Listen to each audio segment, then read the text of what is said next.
Bonjour à tous, j'espère que vous allez super bien et je vous souhaite la bienvenue dans cette nouvelle vidéo. Aujourd'hui, nous allons faire un rappel sur l'interrogation en français. Bon, sans plus attendre, passons tout de suite à l'action.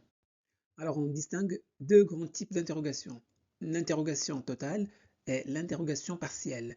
Dans cette vidéo, on va voir les différents types de questions, comment on les utilise à l'oral et à l'écrit, et surtout, on va prendre plein d'exemples pour bien comprendre. C'est bon? C'est parti. Commençons par l'interrogation totale. Alors, qu'est-ce que c'est?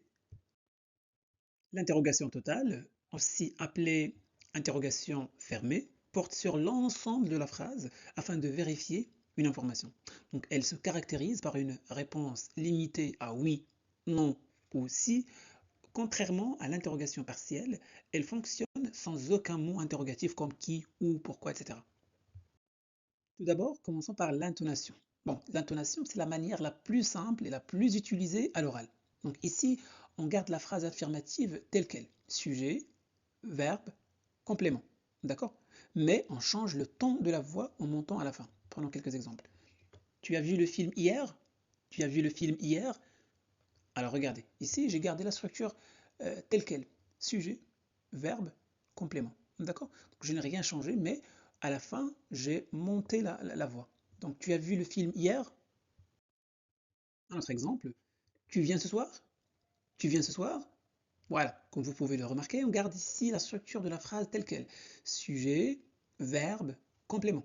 D'accord? Le seul changement se situe au niveau de l'intonation. En effet, on monte la voix à la fin de la phrase. Voilà.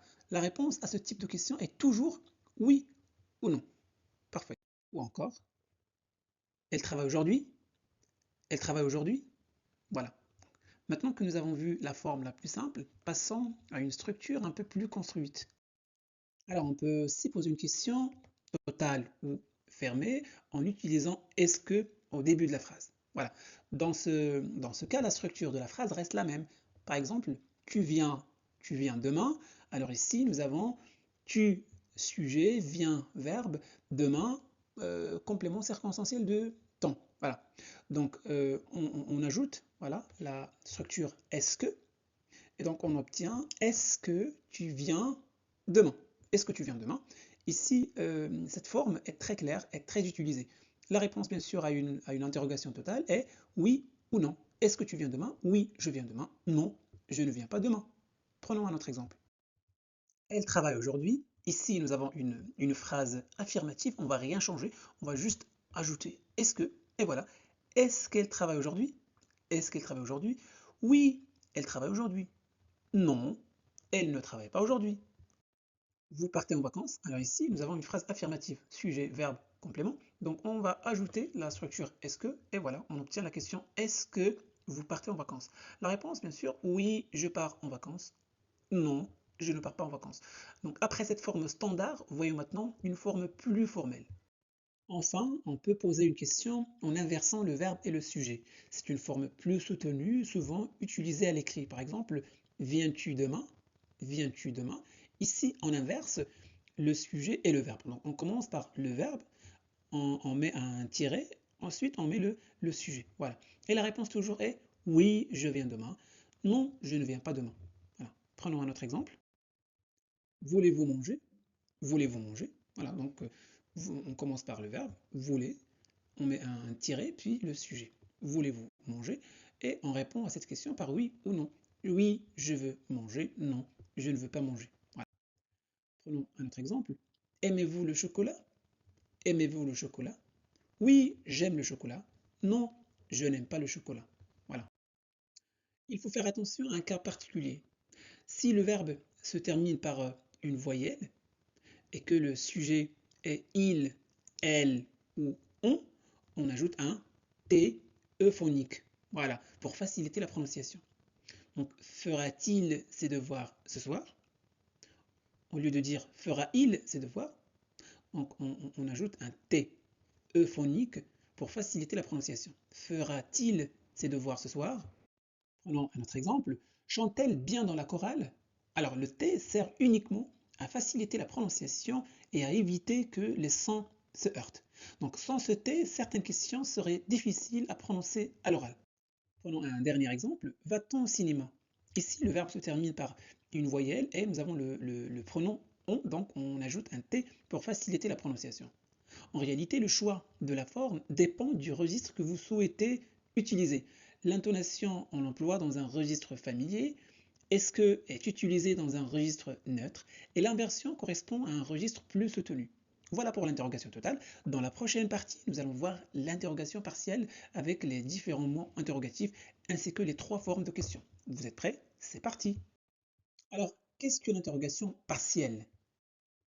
L'interrogation partielle est une question qui porte sur une partie seulement de la phrase, comme le sujet, le lieu, le moment ou la cause.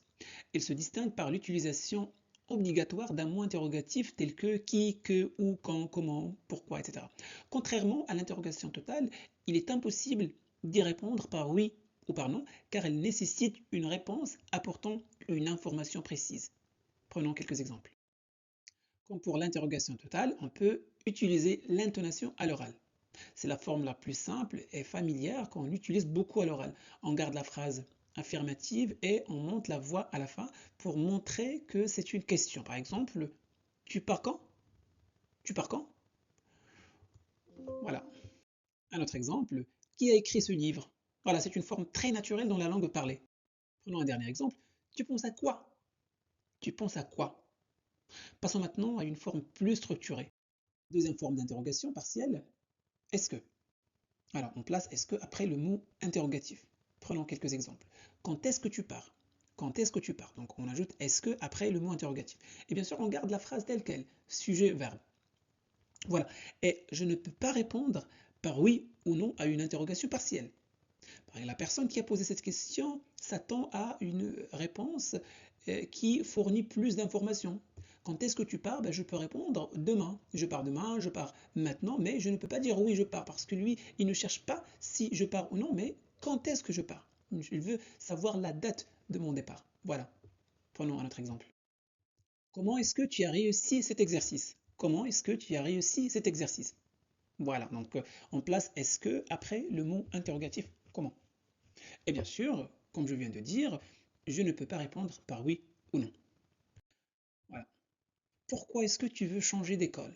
Pourquoi est-ce que tu veux changer d'école? Comme vous le voyez, le mot interrogatif reste toujours en tête de la phrase. Voilà. Troisième façon, l'inversion du sujet. Il s'agit d'une forme soutenue, principalement utilisée à l'écrit ou dans un registre très formel. Elle consiste à inverser le verbe et le pronom sujet. Prenons quelques exemples. Quand pars-tu? Quand pars-tu? Un autre exemple. Où travailles-tu? Où travailles-tu? Encore. Combien de frères avez-vous? Combien de frères avez-vous? Bah, cette structure est très claire et très fréquente. À qui parle-t-il? À qui parle-t-il? Bah, lorsque le verbe se termine par une voyelle et que le sujet est il, elle ou on insère un T euphonique entre le verbe et le sujet afin de faciliter la prononciation. Voilà. Va-t-elle au travail? Va-t-elle au travail? Voilà, donc le verbe ici se termine par A, une voyelle, et nous avons le pronom elle. Donc on ajoute un T pour faciliter la prononciation. Prenons un dernier exemple. Où habite-t-elle? Où habite-t-elle? Bon, pour résumer, en français, il existe deux types de questions. L'interrogation totale qui demande une réponse par oui ou non, et l'interrogation partielle qui demande une information précise. Et pour chacune, on peut utiliser trois formes. L'intonation, est-ce que, l'inversion. C'est bon? Parfait. Donc voilà pour aujourd'hui, j'espère que cette vidéo vous a plu. Si c'est le cas, faites-le savoir en laissant un petit j'aime. Vous pouvez partager cette vidéo avec vos amis pour les aider à progresser en français. Et n'oubliez surtout pas de vous abonner à notre chaîne Classe de français pour ne pas manquer nos prochaines vidéos. Merci de votre confiance. Au revoir.